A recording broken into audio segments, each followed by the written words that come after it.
Another strategy is at the end of summer, plant crops that are semi-hardy, things like black oats and purple vetch. These two cover crops will fairly reliably frost kill at 20 degrees. One of the things that has happened is that farmers in Virginia and some of the warmer climates, and even as far north as Kentucky, have observed that when they plant oats as a winter kill crop, that some of it will come through and be growing in the spring when they wanted a dead mulch. And these two are just a little bit less frost hardy than the spring oats and the Lana vetch, which have been our standard cool season semi-hardy crop. And we're going to look at them in comparison and see if these are more reliable about forming a dead mulch.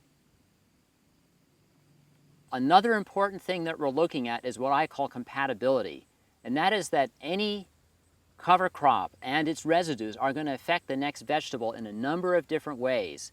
One is, how cool do they keep the soil? How moist do they keep the soil? Is this favorable or unfavorable? Another one is allelopathy. Any crop residue has a specific set of chemicals it gives off that it will favor some plants and it will suppress others. And finally, there's a microbiological effect that's becoming more and more well known. Every plant species puts somewhere between 10 and 30% of its photosynthate, its solar energy converted to biomass, goes out into the soil as soluble food. And that's feeding a range of organisms, and different species of plants favor different ranges of organisms. And that is what's partially responsible for the rotation effect. High residue mulch, living or dead, improves weed suppression by capturing growth inputs, and particularly light. We want the plants to basically germinate very quickly and close the canopy. Drip irrigation is also a very useful weed control strategy. Placing water near the roots of the vegetable crops and not irrigating the adjacent weeds, we have found it to be very efficient. In some cases, you have such a serious weed infestation that before you enter into a no-till system, it's probably beneficial to spend a year or even 2 years to grow cover crops that are known to minimize weed pressure. Two of the crops that we have used successfully are sorghum Sudan grass and also buckwheat.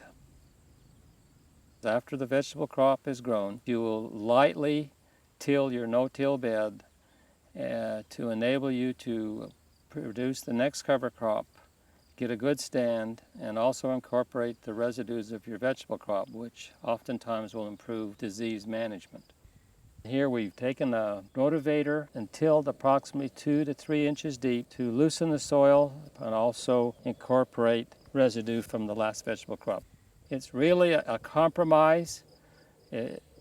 By doing what we've done, we probably reduce somewhat the soil organic matter. On the upside, by tilling it, we'll able to get a very nice cover crop, which will enable us to pour in a lot of biomass. Oftentimes, you need to lightly till in order to get a good stand of cover crop.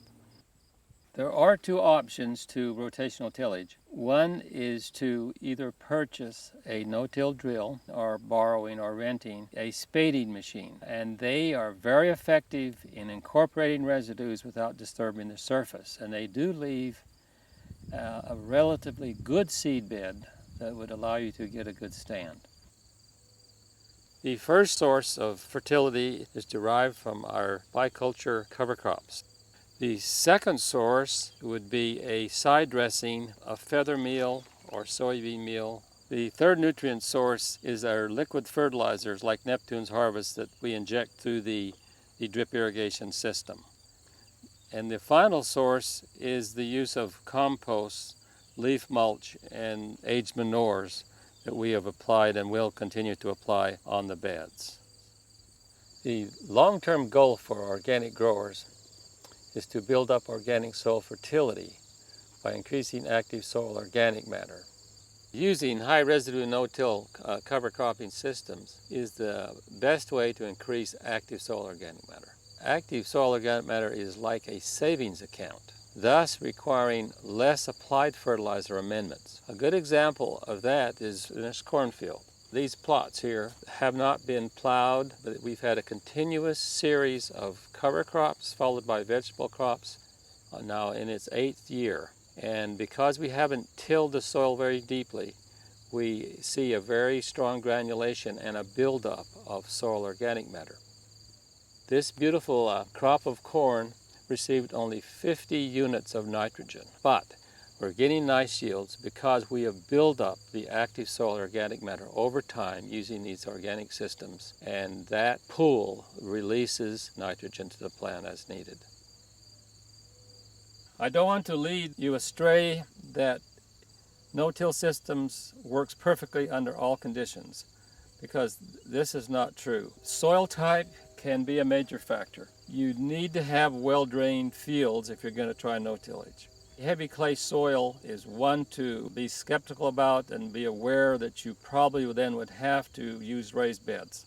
If you needed earliness, you would not grow it no-till. You would use black plastic in order to enhance earliness. If you lived in the northern states or Canada, you probably would want strip tillage in which you would till an area about 8 to 10 inches wide that would allow you to get in the field earlier and warm up the soil earlier.